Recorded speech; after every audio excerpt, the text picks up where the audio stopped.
This one to you. This one is coming in through Facebook. This is Arlethea, who responded to a story about a missing child that we recently posted asking, why don't our phones go off with this Amber Alert? And we were just talking about this. Absolutely. The concern about whether you issue too many of them and whether people will just not pay attention to them. Right. The National Center for Missing and Exploited Children handles all the secondary distribution of the Amber Alerts, and they are authorized differently by each state, and there are certain stipulations that need to be met to authorize one of these Amber Alerts.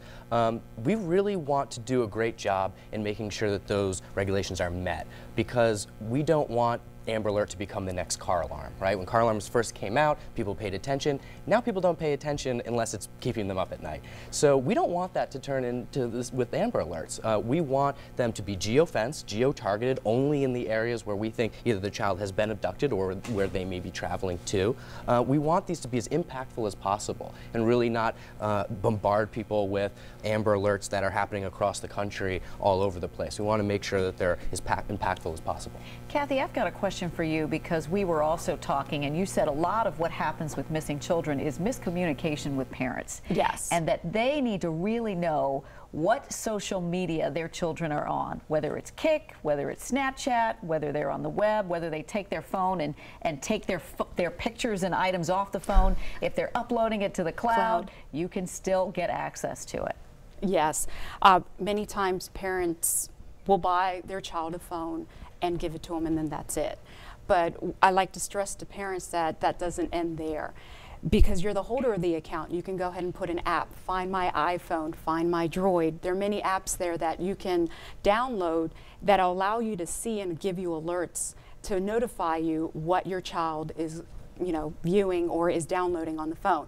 Not just your phone, but also the desktop, your computer at home. You know what I hear from parents all the time? I don't know what my kids are doing because my 15-year-old daughter said, stay out of my room, I need my own privacy. And you know what I say back to them? Parent up.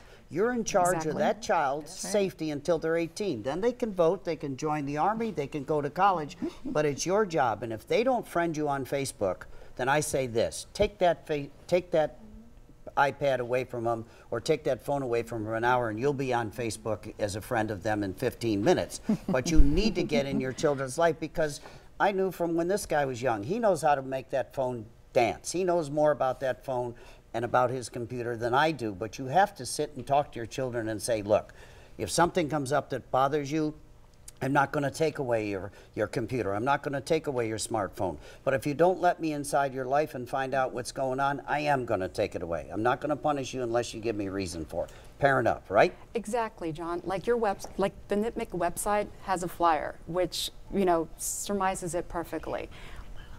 Act the role, be a parent, start doing things like as in communicating with your child, doing activities outside of social media, outside of the cell phone, so you can actually build that parent-child relationship and make it stronger. We got a lot more to come. We got a lot more questions from you on Facebook and on Twitter, and we're going to get to more of them throughout the show. But first, we're going to take a break.